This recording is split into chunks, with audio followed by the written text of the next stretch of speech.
kabar sahabat YT artikel 2? Kali ini saya akan membacakan lanjutan alur cerita kisah Aditya yang berpura-pura miskin. Tapi, sebelum mendengarkan kisah ceritanya, silahkan cari posisi yang nyaman dan jauhi keramaian.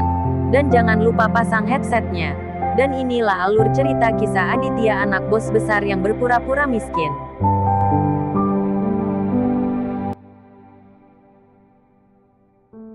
Episode 98.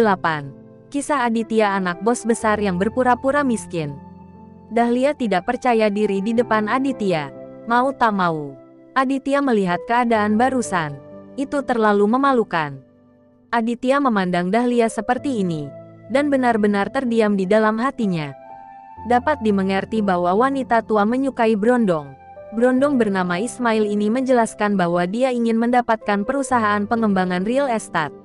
Kamu sudah sangat tua, dan masih jatuh ke dalam perangkapnya. Ismail, tidak ada niat baik. Dahlia, kamu sudah sangat tua. Tidakkah kamu mengerti ini? Hati Aditya sangat marah. Ibu mertua ini benar-benar keras kepala. Bu, apakah kamu benar-benar ingin mentransfer perusahaan tempat ayahku bekerja keras untuk pacar mudamu? Wajah Farah dingin, dan dia menunjuk ke Ismail di sebelah Dahlia. Dahlia juga merasa bahwa dia salah. Dia baru mengenal Ismail selama beberapa hari. Jadi dia ingin memberikan setengah dari upaya suaminya kepada Ismail. Dan dia benar-benar tidak bisa menjelaskannya di depan putrinya. Farah, kamu salah paham. Aku tidak memberinya perusahaan ayahmu, tetapi hanya menulis namanya dan nama ibu. Dahlia tersenyum canggung dan menjelaskan kepada Farah. Bukankah itu hal yang sama, Bu? Itu adalah keinginan terakhir ayahku untuk membangun villa dan mengembangkan perusahaan. Mengapa nama perusahaan? Itu namamu dan namaku. Apakah kamu ingin mengubah perusahaan ayahku menjadi perusahaan Ismail? Farah bertanya kepada Dahlia dengan keras. Dia benar-benar tertekan sekarang. Perusahaan ini adalah usaha seumur hidup ayahku. Bagaimana bisa jatuh ke tangan orang luar? Bagaimana mungkin bocah tampan ini menikahi ibunya? Jelas berbohong kepada ibu. Dahlia sedikit terdiam. Dia juga tahu bahwa itu terlalu keterlaluan baginya untuk melakukannya.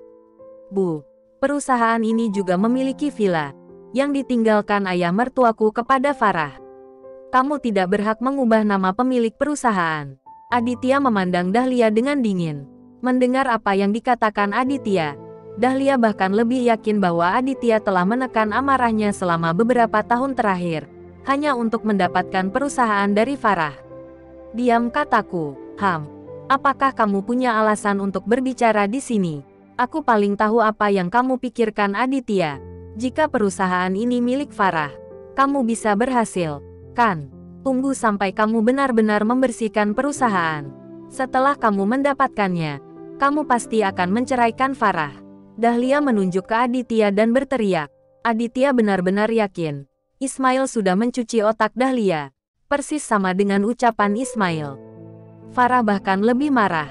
Dia tahu yang terbaik bahwa Aditya tidak mengingini perusahaan ayahnya.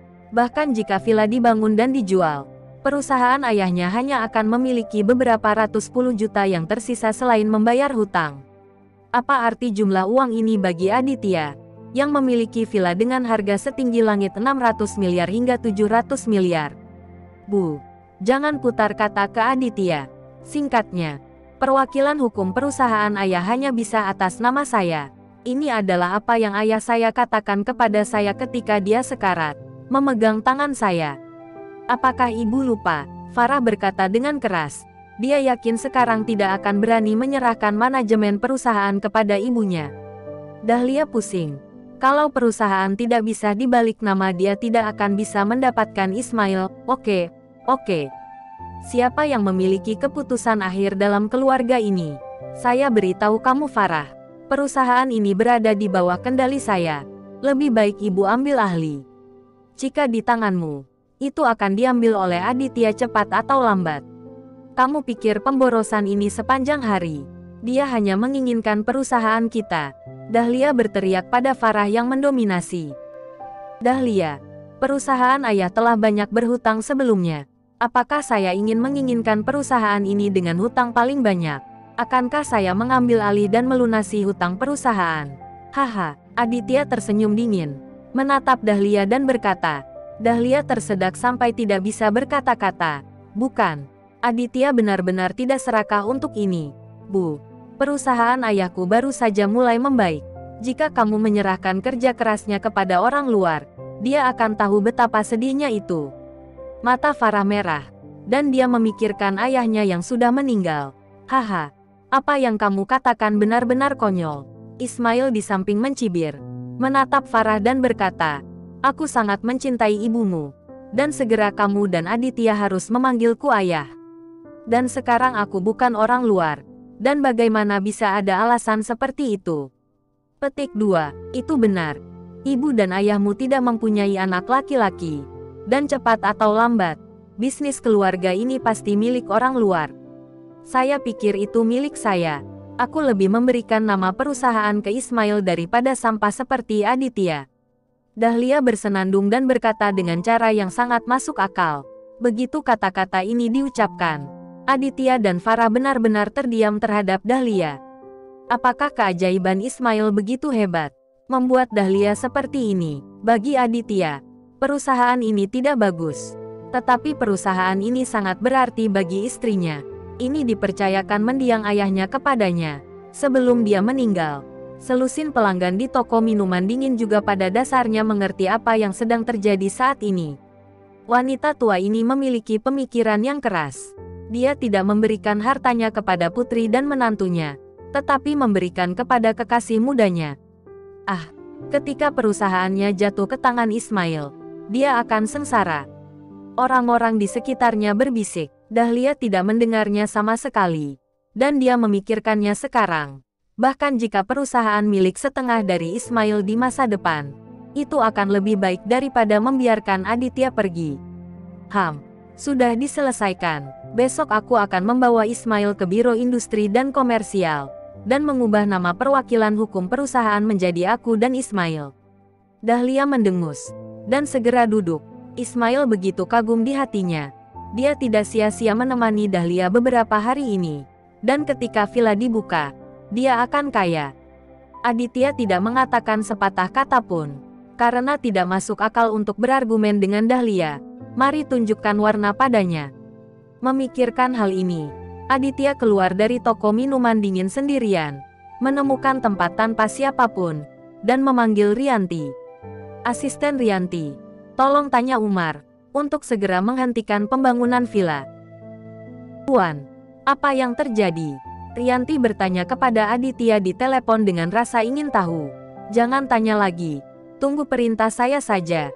Jika saya mengatakan mulai bekerja, baru kalian mulai bekerja lagi, dan berhenti untuk sementara waktu.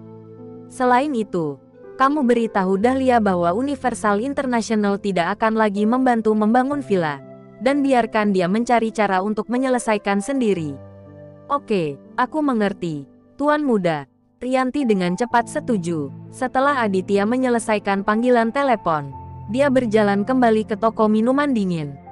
Pada saat ini, Farah merasa sangat tidak nyaman. Ketika dia memikirkan upaya seumur hidup ayahnya, sekarang akan diserahkan kepada orang luar oleh ibu yang tidak dapat diandalkan ini. Dia benar-benar tidak tahan. Dahlia juga bekerja dengan sabar untuk Farah saat ini, dan membujuk Farah. Kamu masih muda dan tidak berpengalaman. Perusahaan ini ada di tangan ibu dan Ismail. Bukankah lebih baik daripada di tanganmu? Jika di tanganmu, cepat atau lambat, aku akan ditipu oleh Aditya.